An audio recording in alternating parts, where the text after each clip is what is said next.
La fermeture des remontées mécaniques a un impact considérable sur l'ensemble des professionnels de la montagne qui se sont vus infliger une saison blanche par les décisions incohérentes du gouvernement. Ces décisions ne se justifient par aucun motif sanitaire, l'ensemble du secteur ayant pris les mesures aptes à assurer le bon déroulement de leurs activités tout en préservant la santé de leurs clients.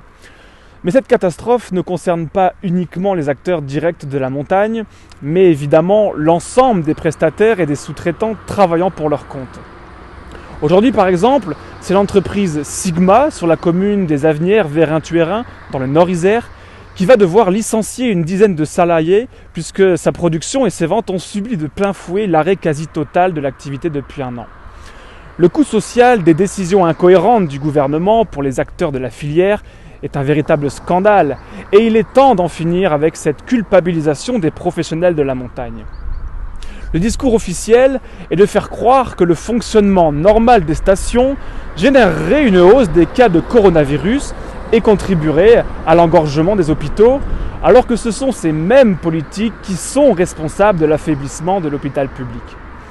Bien sûr, les responsables politiques locaux, à commencer par le président de région, Laurent Wauquiez, sont aux abonnés absents puisqu'il s'agit de s'opposer à ces décisions désastreuses pour l'économie et lourdes de conséquences pour la société.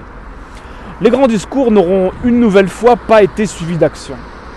Les quelques aides clientélistes accordées ici ou là pour jeter de la poudre aux yeux n'ont pas pallié à l'absence d'une véritable stratégie destinée à soutenir les entreprises et à contrer les décisions folles du gouvernement.